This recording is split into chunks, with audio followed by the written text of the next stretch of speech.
Hola, buenas tardes a todos. Quería saludarlos. Soy la doctora Mariana Esmelián. Hoy fui invitada a darles este seminario de un tema que es muy actual, que son las fintech en el mercado argentino.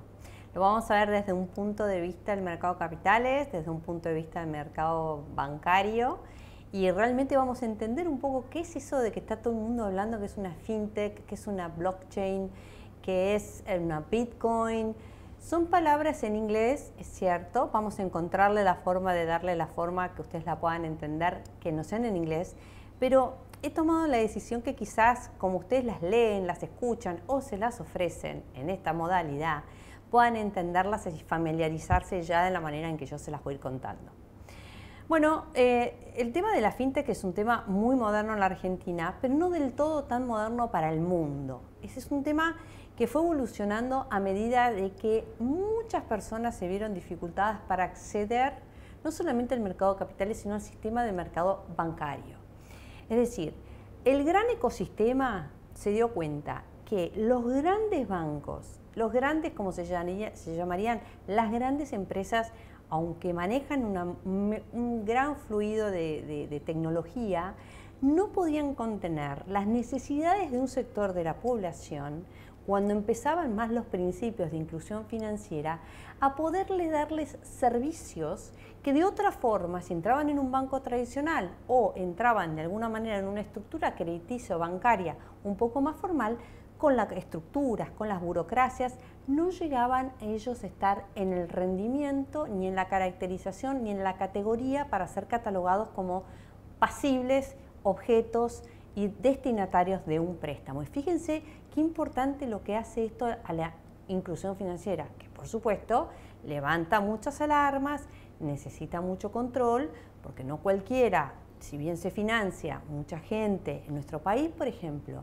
ya hablo de pymes, hablo de personas que se financian en una forma muy informal, después no son del todo honrados en la forma en que pagan, hay un poco de usurero. Entonces lo que se está tratando de hacer es, hoy existen, están en el mundo, están instaladas las fintech, vamos a saber de qué se trata, cómo las ponemos a utilizar para financiar algún proyecto o un startup y qué significa acceder al mundo de la fintech en particular. Para que tengamos una idea más o menos dónde estamos parados en la Argentina, en el año 2021, bastante reciente porque son informaciones que se van actualizando día a día, la Cámara Argentina de Fintech hizo un informe muy particular donde registró en un ecosistema 270 empresas ya aprobadas, tecnológicamente habilitadas para poder hacer realmente un servicio bancario, medio de pago, tarjeta de prepago, que lo vamos a ver de qué se trata. Fíjense lo significativo, en el 2018 había 130 empresas activas en la modalidad de pymes como fintech. Ustedes saben lo que hemos pasado en el 19, fin del 19, todo durante el 20, todo lo que fue el tema pandémico y todo lo que fueron los servicios que fueron cayéndose de lo que era el persona a persona en la calle, se volcó todo el mercado electrónico. Y de esa manera proliferaron un montón de compañías, pymes, que tuvieron que darse cuenta que tenían que salir a ofrecer un producto, porque la gente en su casa, los medios de pago no eran los oficiales, por suerte cobraban su dinero, pero tendrían que hacer la forma que sea fácil para pagar y tapar algunas deudas que habían quedado antes del confinamiento. Es decir, que la fintech en ese momento emergieron de una manera muy significativa y aprendieron un montón. ¿Qué pasa acá con esta aceleración que hubo de crecimiento de estas empresas? Bueno, en la que mayor parte se vio, en la parte de las fintech bancarias, podríamos decir, es en las fintech relacionadas con los medios de pagos digitales, que están en absoluta franca expansión y divulgación. Uno piensa, ¿y cómo se financia una fintech? ¿Cómo paso yo de ser un banco tradicional, que tengo todos los canales de distribución, que tengo toda mi estructura crediticia, que tengo toda mi estructura de balance, de análisis de riesgos, de parábolas, que estoy en sucursales en el mundo? ¿Cómo hago yo? ¿Cómo no me di cuenta? ¿Cómo no lo encontré? Bueno, a veces las estructuras elefantiósicas hacen y permitieron que mucha gente encontrara un nicho, muchos jóvenes lo vieran como un mecanismo de empezar y ofrecer un servicio un poquito más inmediato. Pero esto tiene y conlleva sus consecuencias. Tiene sus beneficios, tiene sus consecuencias y tiene sus objetivos dentro de los reguladores, como vamos a hablar. Hablábamos recién cómo se financia una fintech, cómo se me ocurre a mí empezar y digo, bueno, estas grandes compañías se dieron cuenta que se llaman, para que cuando lean una referencia en un diario o en un diario comercial o económico, van a ver que se llaman las Big Tech. Las grandes compañías tienen muchísima posibilidad de avanzar en implementar innovación tecnológica porque la tienen a su alcance en productos de avanzada, en inventar financiamiento para que justamente las empresas puedan venir a financiarse a los grandes bancos. Pero ¿qué pasa? Como bien les decía, eran tantos los impedimentos que había en sus estructuras que obviamente esto hizo de que salgan a buscar financiamiento estos grupos de jóvenes que salían de las facultades de ingeniería o que eran muchos proyectos mientras hacían su tesis de cómo formar un startup o cómo empezar siendo un empresario dentro del mundo fintech, se encontraron que tenían una muy buena idea, una gran necesidad en el mercado, una gran dificultad en las Big Tech Data compañías, ya sean bancos o empresas, porque hoy ya no solamente se usan para los bancos, sino que lo vamos a ver, distintas otras industrias usan todo lo que es tecnología e innovación. Entonces dijeron, ¿y cómo hacemos? Bueno, empecemos. Entonces tuvieron que sortear un montón de obstáculos para conseguir este financiamiento, este tipo de compañías. Obviamente, el financiamiento bancario tradicional no confiaron de movida y de primera instancia en voy a apostar a estos 3 chicos que son de la provincia de Buenos Aires o de una provincia federal, es decir, que fuera de los ámbitos de Cava o de PBA, donde uno diga, ok, viene un chico de San Juan o viene un chico de Chubut con un proyecto muy bueno, muy creativo, pero no lo conozco, y empezaban todos los escollos que hay generalmente en el financiamiento bancario tradicional. Entonces acá lo que tenemos que pensar en que muchos buscaron distintos sistemas de financiamiento fuera del sistema tradicional. Obviamente, acá a mí me gusta hablar que si uno va a un banco y tiene que presentar un estado contable y todavía no empezó a trabajar y todavía no tiene registros financieros y todavía sí tiene una gran idea y una gran proyección y tiene un plan de trabajo en los próximos años, ¿cómo puede mostrar un resultado económico financiero si todavía no tiene ni siquiera él cuál es su posicionamiento en el mercado? Y es acá donde encontramos distintas fuentes de financiación que me parecen muy importantes que el que quiera destacar o subrayar pueda dispararle algún tipo de idea. Muchas de estas empresas empezaron teniendo primero como base un capital propio. Este capital propio también es conocido y muchas veces es conocido en los Estados Unidos como el Friends and Family. Este capital propio es conocido acá en la Argentina como el capital de amigos y familias, donde en una torta, imaginémonos, el 87% del capital inicial de las empresas de fintech, cómo han empezado para no acudir a los bancos, fue el 87% a través de este tipo de financiamiento. Capital propio o capital de amigos y familia, que esto trae también algunos riesgos. Porque las startups pueden ser muy buena la idea, la implementación más o menos mediocre, no porque ellos lo sean, sino porque el mercado no responde al producto, y también la implementación luego en la tercerización, si no viene el cliente o el usuario, cae.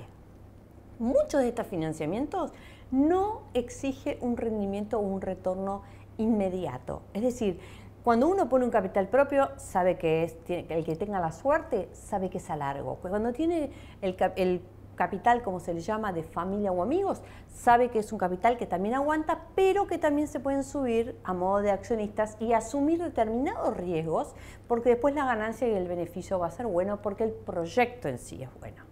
Otra forma es el aporte muy utilizado, que es el inversionista, el verdadero inversionista que dice, mira, me encantó tu proyecto, me venís persiguiendo, me presentó tu profesor de la universidad o fui profesor tuyo en la tesis y me encantó lo que estás proponiendo, voy como inversor. A ese tipo de inversor que se pone como primera instancia no hay capital propio o no hay capital de familias o amigos y familia, se llama el capital de inversión ángel. Es decir, son los que ustedes se llaman, van a leer, inversores ángeles. Entran en el proyecto, les gusta la idea, pero no toman riesgo. Es una inversión de riesgo personal, pero no van acompañando del día a día de la compañía. En muchos casos, en otros casos sí, se involucran, piden acciones, votan en las asambleas, en los directorios y en todo ese tipo de lo que es la cotidianidad societaria de estas compañías, porque se constituyen como compañías, que ahora lo vamos a ver. En realidad, otra forma de capital es el venture capital. El venture capital es muy utilizado y generalmente es el que les gusta a las empresas extranjeras. Tal cual, busco un pool de inversores, les digo, señores, voy y les presento mi proyecto y les digo, miren, en esta etapa inicial yo tengo la idea, tengo el canal, tengo el cliente, tengo el otro cliente, está el otro cliente, porque en el mercado ya se corrió la voz, y el señor extranjero, que tiene una relación con alguno de los bancos que escuchó acá, que no puede tener de alguna manera, servicio, dice, ok, estoy interesado, yo entro, pero entra y si no le gusta, se va. Entonces, el anclaje de este tipo de inversor del extranjero es un anclaje que tiene que estar muy bien firmado en los contratos, bien establecidos, bien determinado. ¿Por qué? Porque vos podés tener una brillante idea de una fintech, pero ya sea de medio de pago o lo que vamos a ir viendo. Pero si, por ejemplo, en el momento de invertir en tecnología, en software, no hablo de oficinas, no hablo de personal, hablo en lo que hace el producto, a lo que vas a ofrecer. Si en ese momento no entra una afluencia de capital importante, una inyección de capital importante en esa etapa del proyecto, que no es la primaria como habíamos hablado, el proyecto puede ser que sea muy bueno, pero salió otra fintech que tiene un súper mejor angel inversor inicial y después tiene otro capital inversor en el medio que apuesta y está toda la tecnología del software y ya tu software quedó un poco totalmente fuera de moda y no es muy utilizado y empiezan, tú habrás hecho la mejor compañía de marketing y habrás usado a la persona influencer del momento, pero si en el servicio no da, no da. Y eso después se ve trasladado a los costos, que lo vamos a ir viendo. Una de las que a mí me parece, ¿no? Las empresas que se dedican a esta nueva modalidad, que es ofrecer este tipo de servicios antes que los pagos tradicionales, se tienen que adaptar, porque estamos hablando de medios de pago que los bancos no están lo suficientemente ágil. Bueno, ahora está un poco más, ellos están ofreciendo sus propias plataformas, pero en ese momento cuando nació todo esto, ¿qué pasó? Al ver que no estaban del todo tan ayornados, entraron estos startuppers, estos visionarios, encontraron el nicho, pero ¿qué pasa? Aún así, dando este servicio, estas compañías tienen que ajustarse a lo que dicen las normas de un regulador que es importante.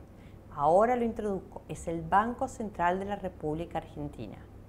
Pero no es el solo regulador que está dando vueltas con la fintech. La fintech convive con otro regulador que depende de las maniobras y tipo de soluciones y de servicios que hace o su participación en el mercado de capitales, tiene otro segundo regulador que es la Comisión Nacional de Valores, si se constituye como la mayoría como un agente de liquidación y compensación que tiene dentro de los nuevos requisitos de la Ley de Mercado de Capitales y otras reglamentaciones que sacó la Comisión Nacional de Valores, determinadas funciones que pueden hacer que tenga que estar cuidado. Tengo que cumplir las normas de la Comisión Nacional de Valores, tengo que cumplir las normas de la Comisión del Banco Central de la República Argentina, que todo el tiempo está, obviamente, ayornándose en lo que hace a este tema y a este tipo de empresas fintech.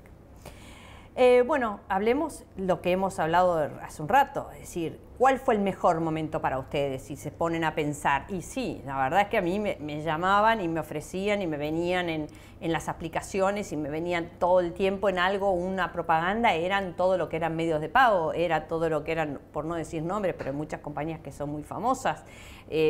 Al costado uno se metía en una plataforma de compras de mercadería por correo electrónico y lo que venía, por comercio electrónico, perdón, y lo que venía enseguida era la propaganda del costado, el botoncito qué medio de pago usar, a diferencia de usar las tarjetas tradicionales por más que uno lo quisiera usar. Es decir, uno está ya conviviendo en el ecosistema argentino con estas que vinieron empresas para quedarse.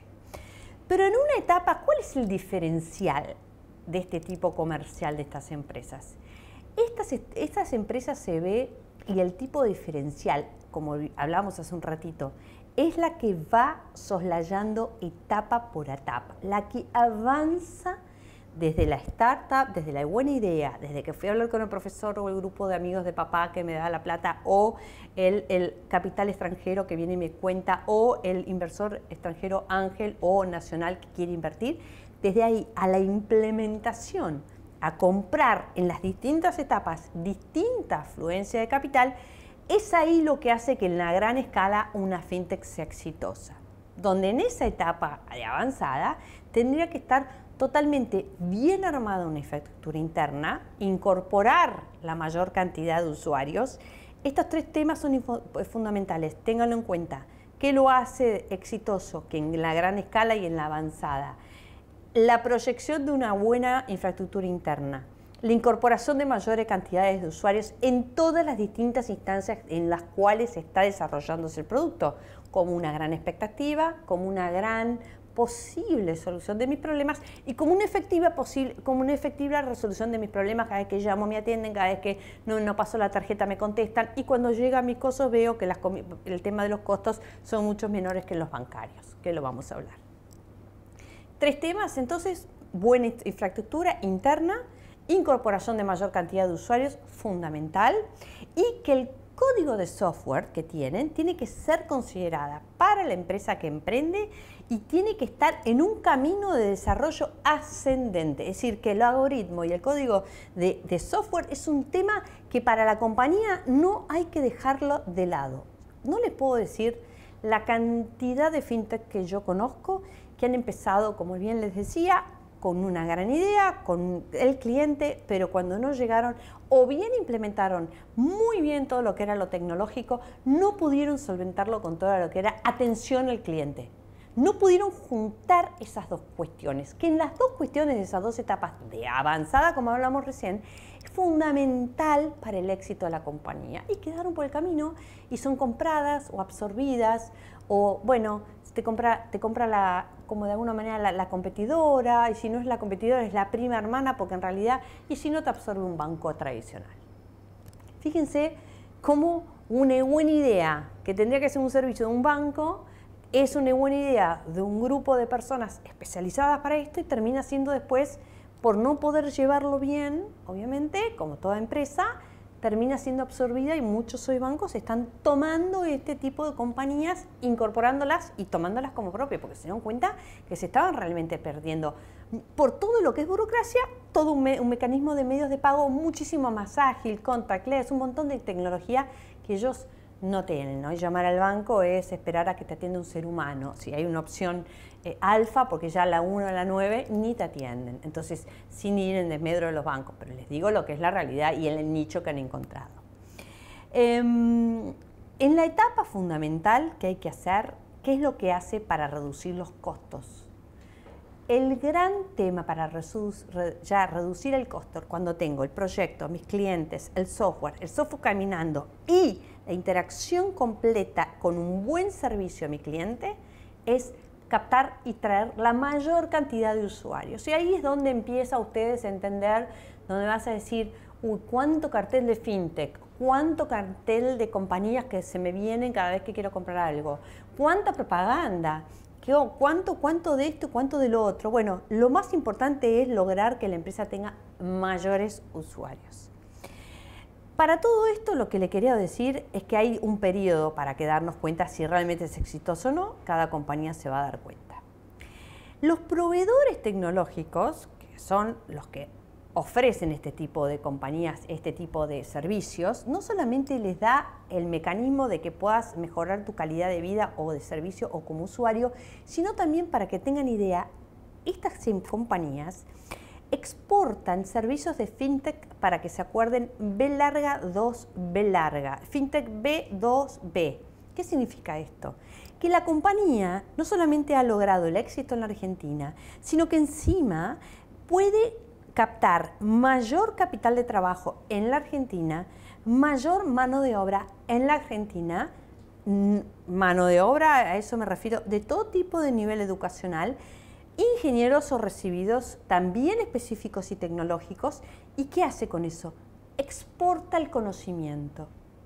Por ejemplo, grandes compañías que hoy cotizan en la Bolsa de Comercio de los Estados Unidos y no cotizan en la Bolsa de Comercio argentina, argentinas que han tomado la decisión de estar fuera del país, tienen distintos, como le dicen, hubs, tienen distintas incubadoras, tienen distintos lugares en provincias como Chaco, como Entre Ríos, como Santa Cruz, como en La Rioja, como en Córdoba, donde en esos lugares está un grupo que maneja el equipo de ingenieros y de técnicos y de otro tipo de recursos humanos y todo, y se maneja, por ejemplo, desde ahí a abastecer a grandes compañías americanas.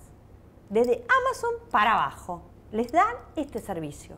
Fíjense lo que puede llegar a ser una fintech. Más allá de eso, de que aparte la misma fintech no solamente a base y terceriza, sino que encima ella misma puede estar en Perú, Ecuador, como está sucediendo en Perú, Ecuador, Chile, Colombia o distintos países, que lo que le permiten es, en vez de ir a poner allá buscar la mano de obra, la calidad, la parte financiera otra vez, lo que hacen es desde acá abastecer a su subsidiaria que tienen en los países generalmente de la región. Fíjense, es realmente importante con lo que está pasando. Y acá viene un tema, ¿cómo relaciona la fintech con lo que todos estamos hablando, que es el blockchain y las criptomonedas? Voy a tomar un poquito de agua.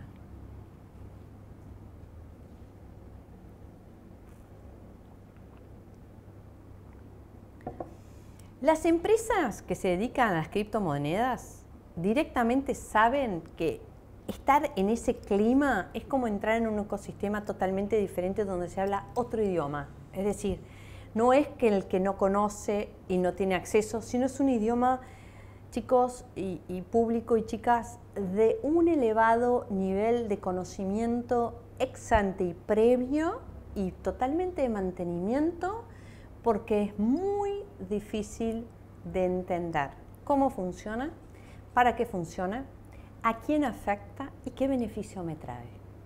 Por eso les pongo como leyenda transparente: tengan muchísimo cuidado cuando alguien se les acerca con el blockchain y el criptomoneda y ustedes piensan que porque está el amigo y están todos los cuñados o los chicos que juegan al fútbol, están todos metidos en lo mismo, les va a ir bien.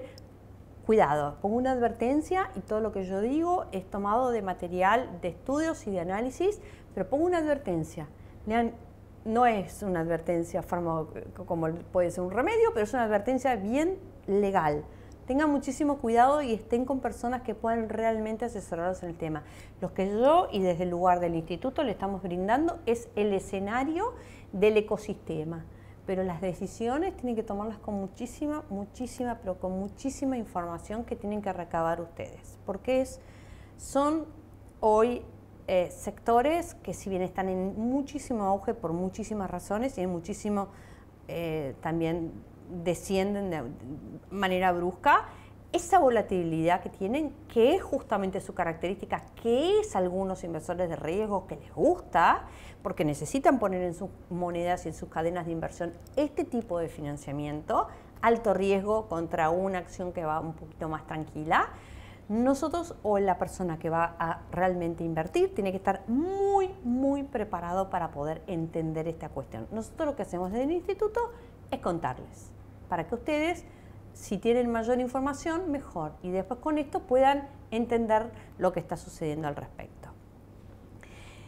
¿Qué significa las empresas como la fintech como una empresa que se dedica al blockchain o a los criptoactivos? Significa que es una compañía que sí hace el desarrollo. Esto ya no estamos hablando antes hablamos las del medio de pago de los bancarios, acá vamos a las criptomonedas.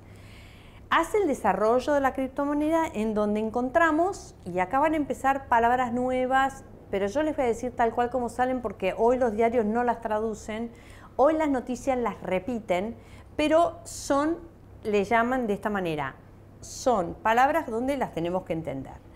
Entonces, estas empresas fintech que actúan dentro del grupo blockchain y criptomonedas, ¿qué hacen? Dedican y ayudan y propenden el desarrollo de esta criptomoneda, en donde adentro de este mundo y ecosistema encontramos a los exchanges, ya les voy a decir quiénes son, remesas, billeteras virtuales, pagos internacionales, finanzas descentralizadas. Eso es básicamente este tipo de fintech cuando interactúa con este tipo de inversión. Los exchanges, como ustedes ya saben y lo han escuchado, yo se los voy a dar como una definición cotidiana para que puedan entenderla. Son plataformas o mercados virtuales donde se produce directamente un intercambio de monedas. Van a tener que leer y escuchar bien, porque por ejemplo han escuchado que es la DCE. Por eso es tan importante, y yo traje mi computadora para que viene a explicarles cada una las siglas de lo que a lo mejor cuando lean dice, ¿pero qué es una DCE cuando están hablando de criptomonedas y de los exchanges? Bueno, es un Digital Currency Exchange. ¿Qué significa? Que es un mercado digital de monedas. En ese mercado digital de monedas es donde ahí adentro es donde actúa justamente el exchange, que es ese mercado, donde se produce, como hablábamos, el intercambio de monedas. Entonces, cuando ustedes escuchen exchange y cuando escuchen DCE, es todo relacionado donde se intercambian las monedas. ¿Bien? Estas plataformas o mercados tienen muchas particularidades, pero la más sencilla para que puedan entender cómo interactúan con los clientes es: los clientes intercambian sus criptomonedas o monedas digitales por otros activos como el dinero fiat o monedas digitales. Justamente lo que hace para darle un valor es un promedio entre la compra y la venta. Es un intercambio entre personas. Lo que hacen es un papel de intermediario exclusivamente para esas inversiones y operaciones de criptomonedas, ayudando y facilitando que los usuarios puedan vender y comprarse las monedas entre sí. Y acá viene la definición para que ustedes puedan entender qué es el blockchain. Bueno, el blockchain es una tecnología basada en bloques, bien como lo dice la palabra. ¿Qué significa que está basada en bloques? Que las operaciones descentralizadas y públicas, una vez que entra esa información de una operación, genera una base de datos. Esa base de datos es compartida por los que tienen acceso, que son sus participantes, los cuales pueden rastrear cada transacción que se haya realizado. Por eso se llama blockchain, una cadena de bloques. Después les voy a mostrar cómo actúan. Yo hago una operación, entra en un bloque y después les voy a explicar bien los que hay distintos temas encima. Esta cadena, que la operación sea pública pero descentralizada, pero a su vez la información está encriptada en ese bloque. Y para poder pasarla, y si esa operación después se hace con otra persona, si se hace ese intercambio entre dos usuarios, pasa a otra cadena de bloques. Se van sumando bloques a través de la interacción de ese tipo de criptoactivos, pero siempre con una regla: no se hace doble uso de la misma, y yo se lo voy a explicar cómo es. Después también van a escuchar que son los NFTs. Uno dice que es un NFT, uno lee El Cronista Comercial, lee el Economista, lee La Nación, lo escucha, qué sé yo, cualquier periodista económico dice que es un NFT. No, vamos a ver claramente. Acá en Argentina, al NFT está bajado a tierra como un token no fungible, es decir, es un activo digital único donde no se puede ni clonar ni copiar. es propio, es único y es individual. Es decir, pertenece a un usuario, es similar como tener un propio derecho de autor y lo que hace es tener un valor en sí mismo, por sí solo, que cuando va aumentando con el tiempo con futuras transacciones. El blockchain, como dijimos, es una cadena entonces de registro, de cadenas de registros únicos, donde se van conectando con los nodos. Acá introduzco una nueva palabra, el nodo, que reciben como copia. Se almacenan en cada cadena los bloques, toda la información que genera y almacena el bloque anterior y se concatenan, como bien les voy diciendo, con los bloques siguientes por las técnicas criptográficas. Vos me vas a decir, la doctora Esmelian, Mariana, ¿qué me dijo del blockchain? Y son justo a la hora que estoy escuchando esto. Eso es muy fácil. Hay una operación, se registra en un nodo, el nodo toma la información que genera, la almacena y almacena justamente la información que se generó en el bloque anterior. Y de esa manera se van concatenizando los distintos bloques por las operaciones que va haciendo el usuario en una forma encriptada, que significa que es absolutamente confidencial. Que eso es lo que le da la facilidad de evitar de que vengan los hackers, que no es del todo tan perfecto, porque siempre está el 4% de error humano y puede suceder, como ha sucedido, que cada tanto las cadenas de blockchain o son investigadas por los reguladores o son de alguna manera no del todo bien hecho en la parte tecnológica y ha habido, como se dice de una manera en inglés, ha habido fugas. Lo más importante es que gestionan todo tipo de información para facilitar las transacciones, dándole a las criptomonedas determinada seguridad. Es decir, que el blockchain le da seguridad a la criptomoneda, el blockchain le permite a la criptomoneda encontrarse un usuario con otro usuario y poder hacerlo que ya lo habían hecho en el exchange, y aparte cuando es que se hace esa operación directamente entra en un nodo que entra y se encapsula en un bloque que después va a ir avanzando a medida que va a ir mejorando la calidad o la transabilidad de esta moneda.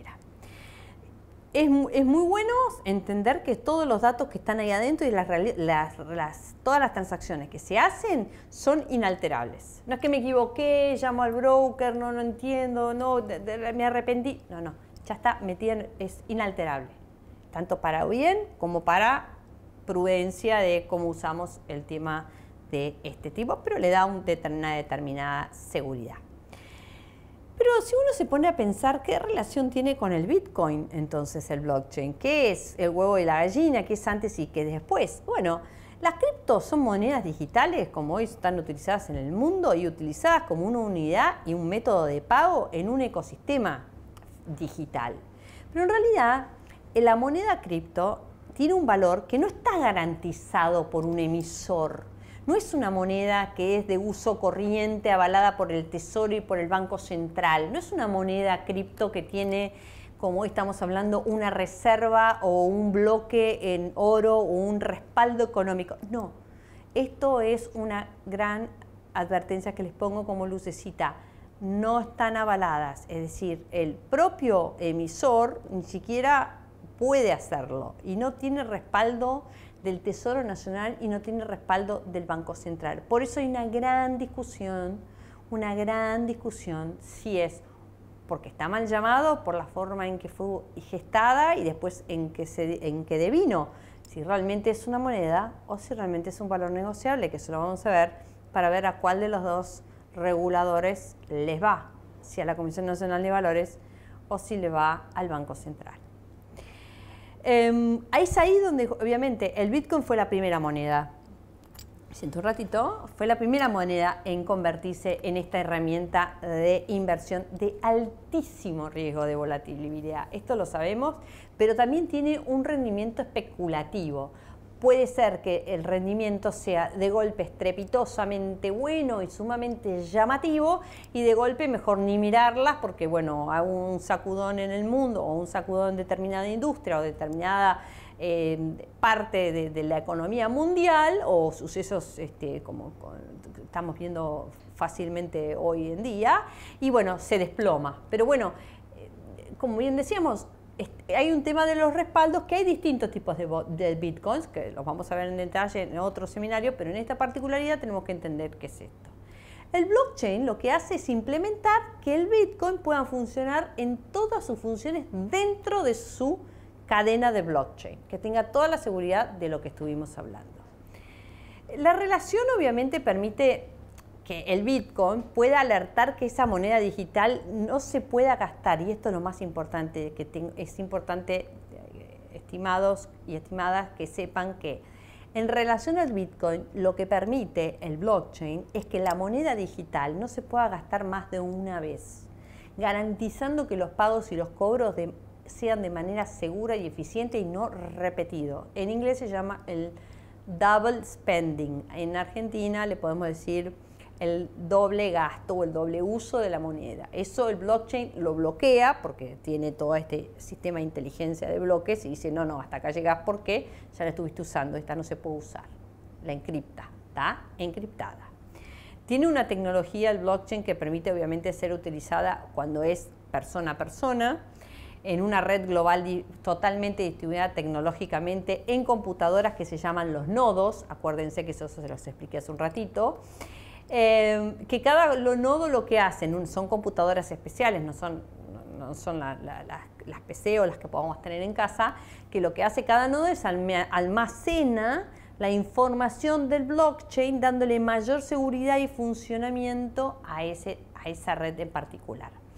Esto justamente lo que hace, me voy a acercar un poquito para agarrar mi agua, esto lo que hace es que contribuye a que el Bitcoin, al ser una moneda descentralizada, porque no está emitida por un tesoro nacional y no está emitida por un banco central, lo que hace es que, al ser descentralizada y global, porque hay mucha gente que la usa, la participación de terceros es totalmente diferente.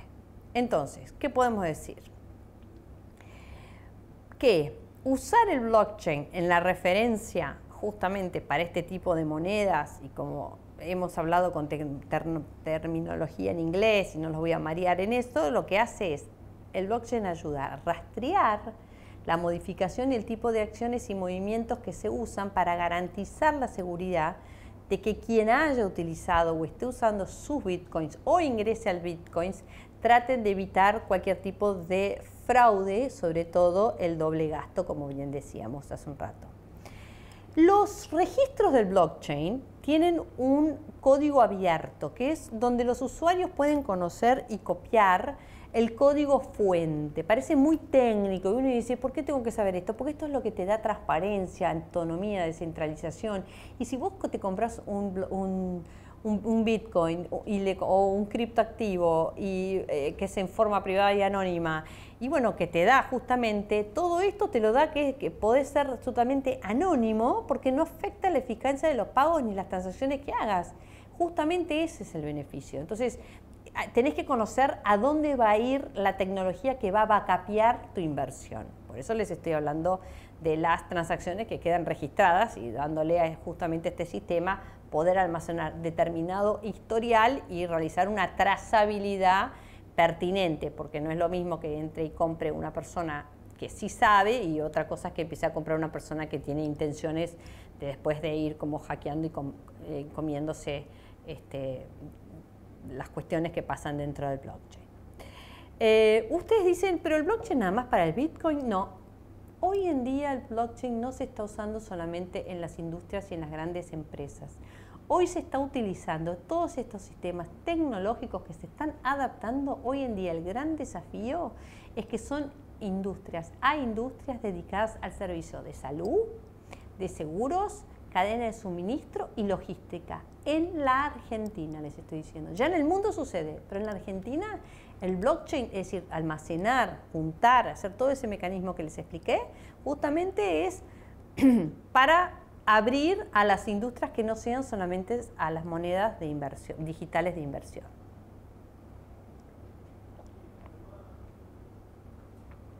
Bueno, la fintech básicamente, ¿qué nos da?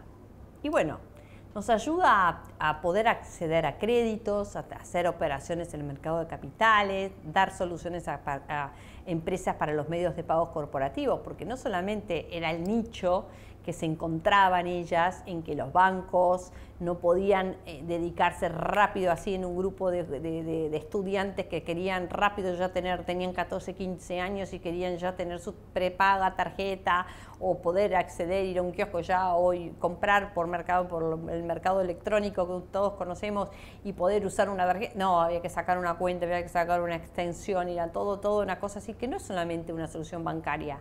También pasó a ser para las empresas particulares, les dio soluciones de mecanismos de pagos corporativos. Es decir, hoy hay empresas que lo usan como mecanismo de pagos corporativos. Es decir, las fintech no solamente acceden a la tecnología, sino también las empresas tradicionales que tienen ganas de tener este nuevo tipo de servicio. No solamente un startupper, ni tampoco el que está haciendo una inversión y quiere mejorar, como bien dijimos, los 4 o 5 formas de financiarla, sino también las empresas que necesitan agilizar su mecanismo de pagos, ya sea en lo que es tesorería o de pago directamente a su personal, con tarjetas prepagas, es decir, con todo un mecanismo que ya está armado y que se está armando y que cada vez va cambiando. Para que se den una idea, en un muestrario, en una esquema de muestreo que se hizo en el año 2020, se encontró que 15 de las empresas más reconocidas del fintech tenían una facturación total por un monto mayor a 500.000 millones de pesos. Estamos hablando de 15 empresas fintech. Estamos hablando de 15 empresas que uno los ve y son chicos jóvenes, gente con ideas, que van y ofrecen su proyecto y su producto y les va bien. 500.000 millones de pesos en facturación en el año 2020. Bueno, fue el año más difícil en Argentina, como ya todos sabemos, y ya sabemos por qué. Pero bueno, varias de estas fintech se dedicaron no solamente a lo que uno piensa que era nada más comprar con la prepaga o con el mecanismo de pago en el comercio electrónico conocido o en los varios comercios de comercio electrónicos conocidos, sino también que se encargaron en otra subespecie de servicios que ofrecen. Entonces hablamos no solamente del medio de pago, sino también en dar préstamos. Las fintech están canalizando préstamos a las pymes que por sus características tienen que soslayar todos los escollos de poder transitar un proceso de evaluación de riesgo de crédito que supuestamente les tendrían que darle las entidades bancarias tradicionales, porque las fintechs tienen que ir ellas a soslayar todo lo que el usuario no pudo y el cliente obtener en su banco tradicional. Fíjense, una pyme va a dar préstamo. No solamente era la solución del mecanismo del medio de pago ágil y fácil, no, ya va al préstamo. Ya se está transformando casi ya el Banco Central, ahí empezó a abrir un poco las alarmas, a ver dónde te meto dentro de mi carta orgánica, dentro de mis funciones, dentro de mis circulares. ¿Por qué? Porque ya estás bordeando unas funciones que vamos a tener que poner y como bien hizo, fue poniendo sus reglamentaciones como para ir dándole al ecosistema un poquito más de forma. Entonces acá ¿qué tenemos? Que la tenemos ¿para qué? Para préstamos y para pagos digitales, como bien hablábamos. Yo quiero contarles, y bueno, acá tengo un equipazo que quiero agradecerles, este es el momento para agradecerles porque encima me paro, me siento y ellos me ayudan. Un equipazo del instituto y de los productora, muchas gracias. Y me paré. Acá quiero contarles un caso sin decir nombre. Hay una compañía que acaba de salir al mercado de la fintech. ¿Y saben lo que descubrió? Descubrió que estando en Estados Unidos y estando acá en la Argentina, pero en Estados Unidos más porque aparecen más los flash, las propagandas de flash, un usuario de Spotify, si es latino, si es de una ciudad del centro o si es una ciudad de las dos costas, este o oeste, por supuesto que depende obviamente el target, les da tipo de productos y tipo de publicidades les ofrece la maquinaria de compañías que se encargan en eso. Entonces se dieron cuenta que en todo ese tipo de plataformas que hoy utilizamos, ya sea Netflix, todo lo que sea por teléfono, ¿no? Es decir, portable, en aplicaciones, cuando estaban escuchando música o encontraron que por ejemplo, a un determinado sector le ofrecían créditos bancarios cuando vivían en determinado lugar geográfico de los Estados Unidos, pero a determinado sector, que estoy hablando de 6 millones de la población que fueron detectados, cuando no les ofrecían créditos bancarios a las entidades bancarias americanas. Les ofrecían otra cosa, cupones para este supermercado, cupones para el otro supermercado. Y se dieron cuenta y dijeron, pero a ver, ¿qué pasa con esta compañía? ¿Qué pasa con esta gente? ¿Qué pasa con 6 millones de personas que pertenecen a un grupo etario que ya conocemos, obviamente, a dónde está incluido y qué tipo de características tiene? Se dieron cuenta que todos esos 6 millones de personas están fuera del sistema. Entonces, cuando hablamos de inclusión financiera, no solamente hablamos de inclusión financiera acá en la Argentina, con las mujeres, con los hombres que tienen que llevar adelante también la casa con sus chicos, las mujeres que tienen que llevar la casa con sus chicos, los hombres sin trabajo, con trabajo, con un montón de situaciones, la gente que vive en el conurbano. No estamos hablando ya de nuestra situación, que esto ya ayuda un montón y yo voy a hablar también de eso. Estamos hablando de personas que a lo mejor teniendo un trabajo, a lo mejor teniendo sus casas y todo, no estaban rankeadas para ser catalogadas por los grandes bancos para recibir ni siquiera la publicidad para acceder a un crédito, un préstamo. Entonces, hay una empresa argentina que tomó este nichito y dijo, de este grupo de la sociedad me voy a ocupar yo. Y están creando una fintech en asociación con una compañía financiera muy importante y obviamente, el gran fin es, obviamente, no solamente la Argentina, sino los países de la región, sino agarrar en ese grupo de personas, previamente van a empezar por la Argentina, y agarrar también y llegar a ese sector que en Estados Unidos uno piensa, bueno, total están acostumbrados, si nunca tuvieron crédito, que agradezcan que tengan, hablo por Estados Unidos porque es el ejemplo de dónde saltó esta idea, ¿no? Porque aparte uno de los inversores es un banco de Estados Unidos, que se debió en la pena de haber sido descubierto en su propia autoevaluación de cómo dejamos pasar esto, cómo no nos dimos cuenta que hay un sector de la sociedad que no está incluido en el sistema.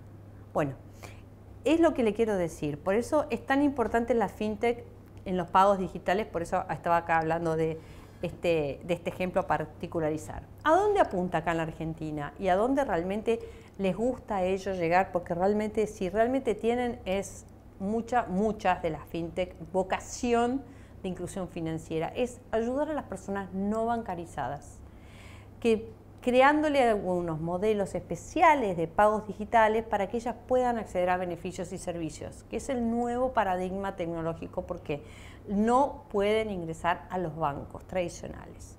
Muchas personas, muchas mujeres en particular, muchas personas que reciben a lo mejor por algún tipo de ayuda estatal o algún tipo de ayuda familiar o lo que fuera, no la pueden canalizar, es decir, no pueden hacerlo de una manera, no pueden pedir un préstamo y acuden a lo mejor a personas tercerizadas cercanas que son sumamente usureras las tasas con las que les cobran, entonces ellas se tienen que endeudar para poder pagar, entonces siguen sacando, entonces son amas de casas y mujeres que están solas, o hombres también, donde están en una situación de nudos, de falta de financiamiento. Entonces las fintech acá en la Argentina, muchas de las fintech en la Argentina están logrando trabajando mucho por la inclusión financiera.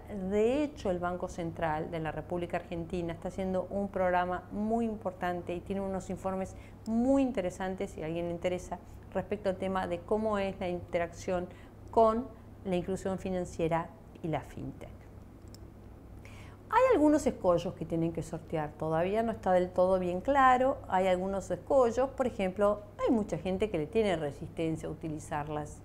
¿Por qué? Porque va avanzando, hay como que ven como para que avanza, pero no confío tanto, porque a ver si se quedan con mi plata. Hay determinados escollos, pero bueno, lo ideal era, como habíamos hablado al principio, para minimizar los costos, es importante fomentar, aumentar la cadena de clientes con productos innovadores, ¿no? No solamente con la tarjeta prepaga que nos sirvió para que los chicos salgan o en la pandemia, o con ayuda a los mecanismos o bajando los costos de las comisiones a diferencia de los bancos que son un poquito más elevados, ellos dan algunos otros beneficios.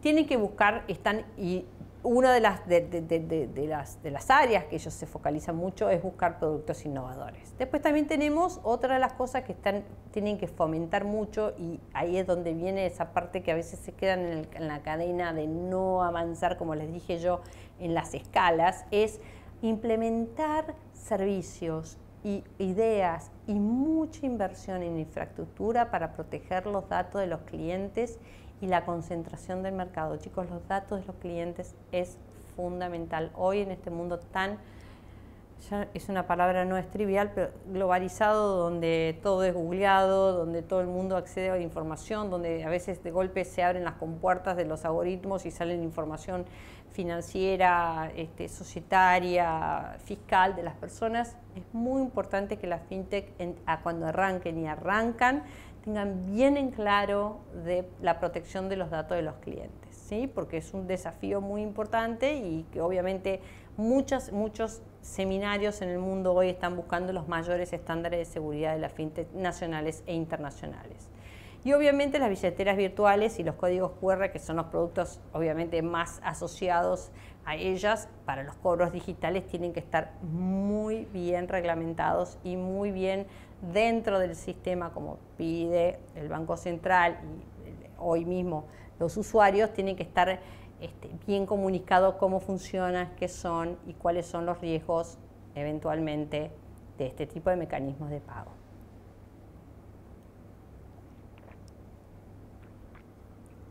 Disculpen un poquito que tomé agua, pero bueno. Bueno, hablamos un poco de todo lo que es cómo trabajan las fintech con respecto al blockchain y cómo son los nodos y cómo es todo esto. Porque ahora es el momento donde vamos a entrar un poquito. ¿Qué es esto del Bitcoin de golpe? ¿Cómo que es esto del Bitcoin de golpe que vino? Bueno, a mí me es importante ver de dónde viene la cosa.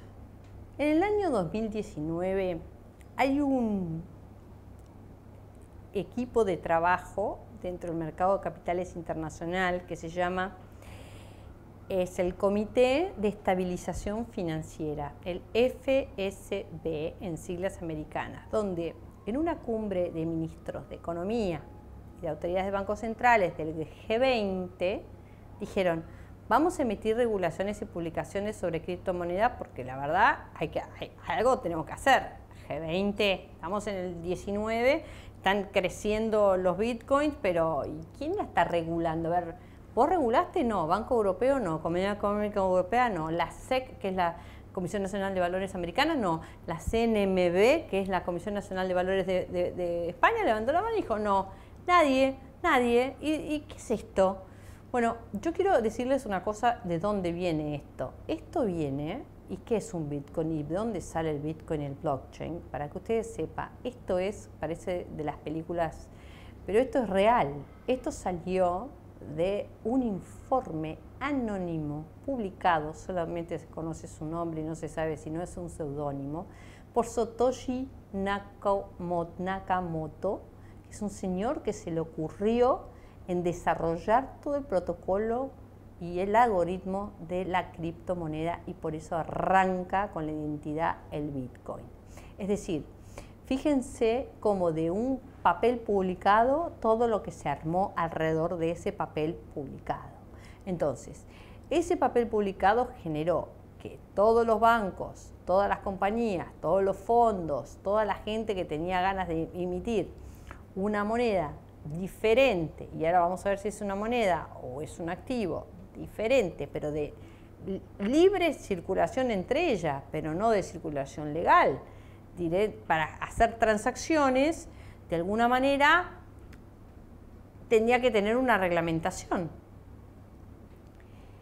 En la Argentina en la Argentina, en el año 2017 la Comisión Nacional de Valores y el Banco Central hicieron una advertencia a mercado diciéndoles, señores, tengan cuidado que lo que están haciendo ustedes son inversiones de altísimo riesgo.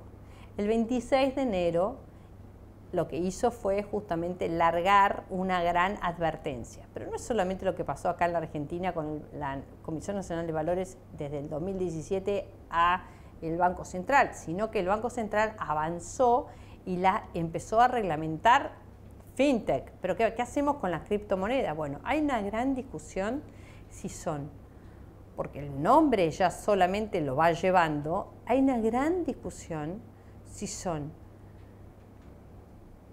a ellos les llaman currencies, si son monedas o si son activos.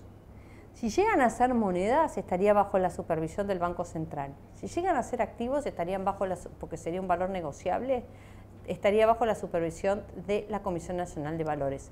Hoy en día hay solamente un proyecto de ley presentado, que obviamente no avanzó por todas las contingencias y las circunstancias que se están viviendo en la Argentina, pero bueno, como para poder darle un poco de forma a qué se espera de quién es el regulador, quién puede emitir criptomonedas, hasta dónde es seguro, cómo son las cadenas de exchanges y blockchain en la Argentina. Bueno, es todo un tema. Acá es importante que les cuente lo que está pasando ahora en este momento en los Estados Unidos. En los Estados Unidos, el expresidente de la Comisión Nacional de Derivados, que se llama, y acuérdense el nombre por si quieren googlear y a alguien le interesa más el tema, que se llama Gary Gensler, hoy es el presidente de la Comisión Nacional de Valores, que lo puso el presidente Biden, y es una persona que desde que era presidente de la CFTC siempre quiso reglamentar y darle cabida y darle innovación y empujar el uso y la inversión de los criptoactivos, ¿sí? Ellos le llaman así, o currencies o criptoactivos o criptomonedas, si están viendo el tema de la terminología.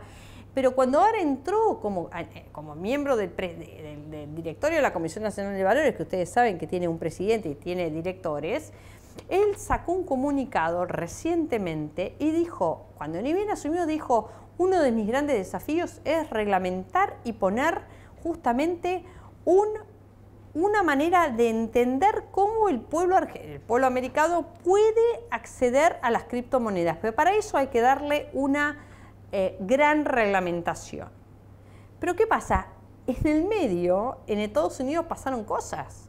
Hubo un caso muy conocido que se llama Coinbase, es decir, Coinbase, si lo quieren googlear lo pueden ver, donde la CFTC, la Comisión Nacional la Comisión de Comercio de Futuros de Materias Primas de los Estados Unidos, sanciona al exchange, que es el Coinbase, justamente con una multa de 6.5 millones de dólares, porque detectaron que este exchange, este Coinbase, que daba monedas, había presentado informes engañosos, falsos, manipulación de mercado y quería encima salir a la oferta pública de monedas iniciales. Y ahí es donde entraba en el lugar que era la Comisión Nacional de Valores.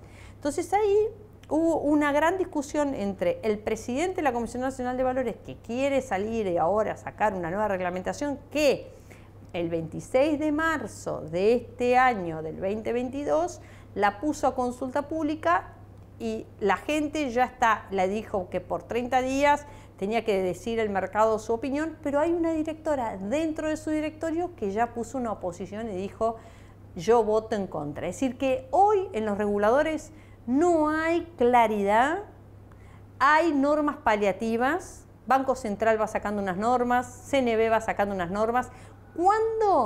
Cuando ingresa la actividad en el ámbito de sus normas y su reglamentación, que sí ya tienen y existe. Es decir, caso España. ¿Qué hizo España?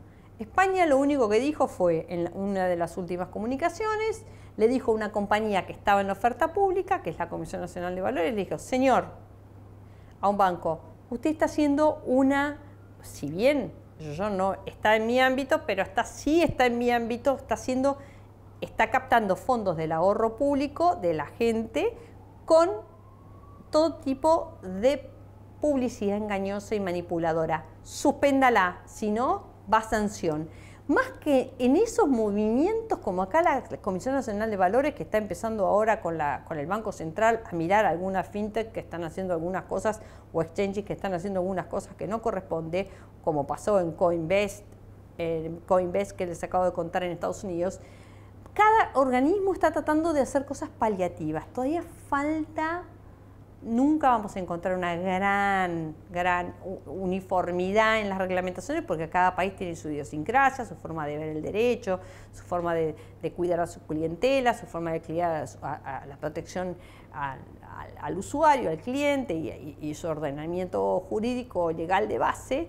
Pero lo importante es que hoy tanto los reguladores como los organismos nacionales e internacionales están haciendo todo lo posible para poder hacer buenas reglamentaciones y de esa manera poder reglamentar todo lo que es este nuevo mercado que emergió de la fintech y de las criptomonedas que tan conocidos y tan recurrentes están en todos los medios de publicidad y en todas las apps y en todo lo que vamos escuchando que está dentro de nuestra cotidianidad.